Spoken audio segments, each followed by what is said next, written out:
Hi friends, ఇవాల్టి recipe బెండకాయ పులుసు. ముందుగా పాన్ లో ఒక 2 స్పూన్స్ ఆయిల్ వేసుకోవాలి. హీట్ అయిన తర్వాత బెండకాయ ముక్కలు వేసుకోవాలి. ఇది జిగురు పోయేంత వరకు వేయించుకోవాలి. ఇలా ఫ్రై అయిన తర్వాత పక్కకు తీసుకోవాలి. ఇలా పక్కకు పాన్ లో తగినంత ఆయిల్ వేసుకోవాలి. ఆయిల్ కొద్దిగా హీట్ అయిన తర్వాత ఆనియన్స్ ఇవి బాగా ట్రాన్స్పరెంట్ అయ్యేంత వరకు ఫ్రై చేసుకోవాలి. అల్లం వెల్లుల్లి పేస్ట్ కొద్దిగా ఇలా పచ్చివాసన పోయేంత వరకు ఫ్రై చేసుకోవాలి.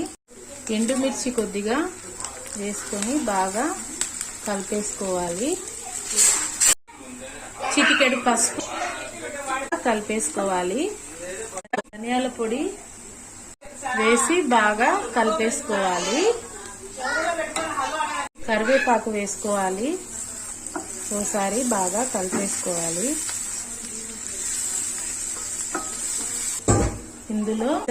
ఇందులో టమోటో పీసెస్ వేసుకుంటున్నాను.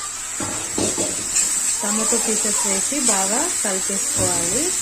ఇవి సాఫ్ట్ గా మగ్గేంత వరకు ఫ్రై చేసుకోవాలి. తగినంత కారం వేసుకోవాలి.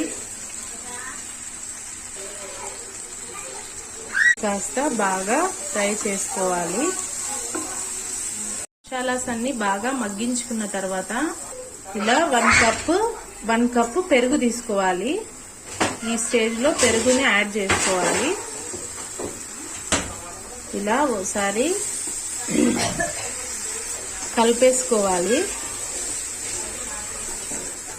ఇది బాగా మగ్గించేసుకోవాలి.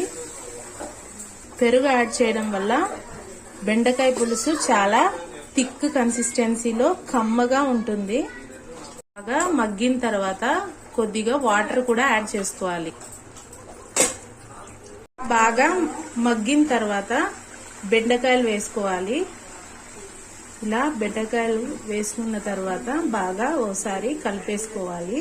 చూడండి, జిగురు లేకుండా చాలా బాగా వస్తుంది ఈ పులుసు.